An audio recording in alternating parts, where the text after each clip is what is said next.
तो दोस्तों आज के इस वीडियो में हम एग्जाम्पल नंबर 4 को हम स्टार्ट करेंगे।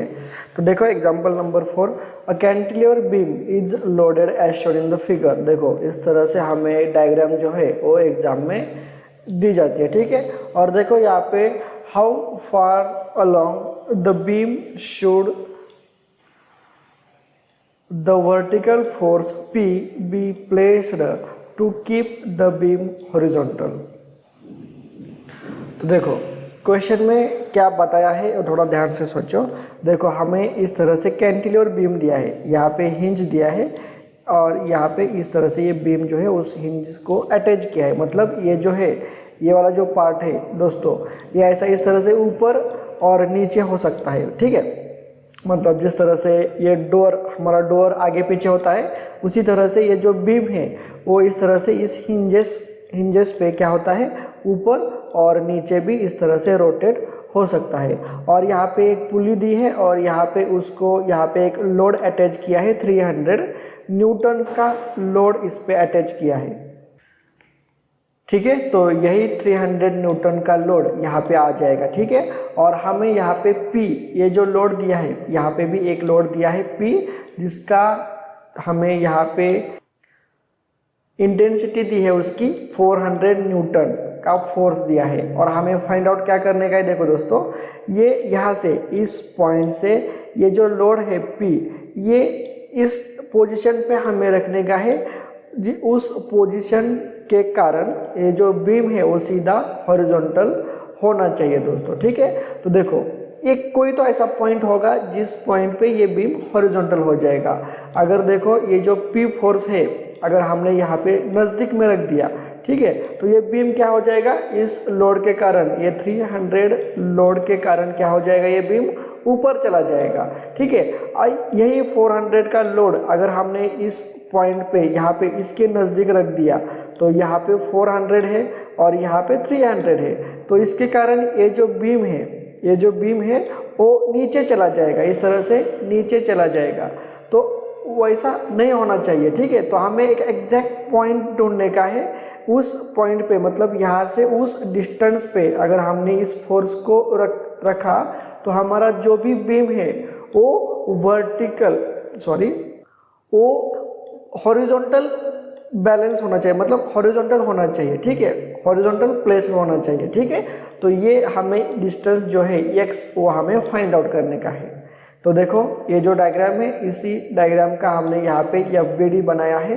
देखो यहाँ पे फिक्स सपोर्ट है, यहाँ पे हिंज सपोर्ट है। ये इस बीम को हमने एक लाइन में ड्रॉ किया है। यहाँ पे जो 300 न्यूटन है ये सीधा फोर्स इस रोप में जाएगा, यहाँ पे भी 300 न्यूटन हो जाएगा।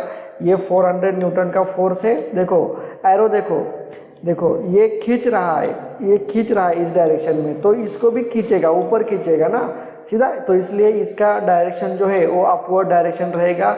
इस P का यहाँ पे डाउनवर्ड डायरेक्शन दी है तो वही डायरेक्शन यहाँ पे भी हम लेंगे और ये x डिस्टेंस जो है वो हमें यहाँ पे फाइंड आउट करने का है। तो देखो इस केस में क्या, देखो हम यहाँ पे मूवमेंट लेंगे पॉइंट A पे, और वो मूवमेंट अगर हम बीम को हॉरिजॉन्टल रखना है तो मूवमेंट यहाँ पे 0 होनी चाहिए, तभी ये जो बीम है वो सीधा हॉरिजॉन्टल रहेगा, ठीक है। तो हम यहाँ पे इस पॉइंट पे हम मूवमेंट लेंगे और इस पॉइंट को हमने नेम दिया है पॉइंट ए पे हम यहाँ पे मूवमेंट लेंगे।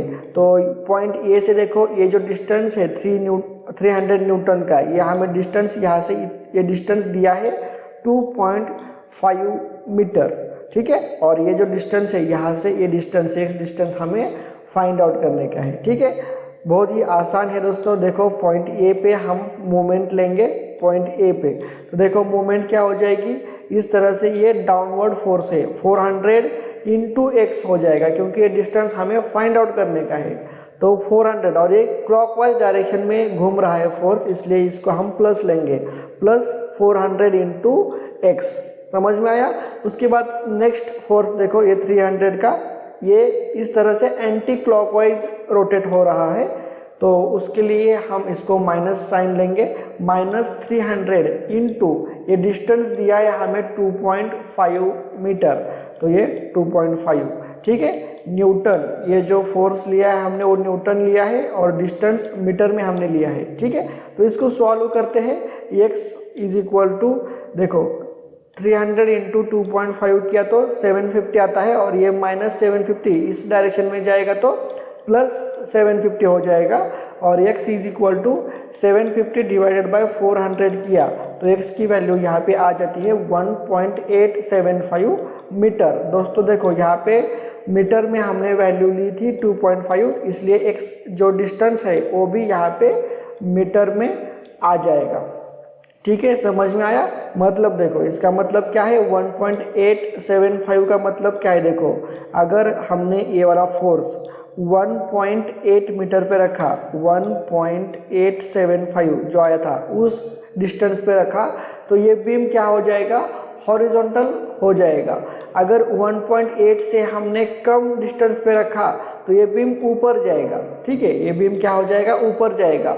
और 1.875 से अगर हमने ज़्यादा डिस्टेंस पे रखा, मतलब यहाँ पे रखा, तो ये डिस्टेंस 1.8 से बढ़ जाएगा, तो इस केस में ये बीम डाउनवर्ड नीचे चला जाएगा, ठीक है। तो इसके लिए हमने ये जो फोर्स है, अगर हमें बीम को हॉरिजॉन्टल रखना है तो ये जो P फोर्स है हमें यहाँ से इस पॉइंट से हमें 1.875 पे रखना पड़ेगा, तभी ये बीम जो है वो हॉरिजॉन्टल रहेगा, अदरवाइज ये अपवर्ड और डाउनवर्ड हो सकता है, ठीक है। दोस्तों समझ में आया? बहुत ही सिंपल एग्जाम्पल था। ऐसे कई सारे एग्जाम्पल आपको सॉल्व करने पड़ेंगे, तभी आप इसमें अच्छी तरह से एग्जाम में सॉल्व कर पाओगे, ठीक है।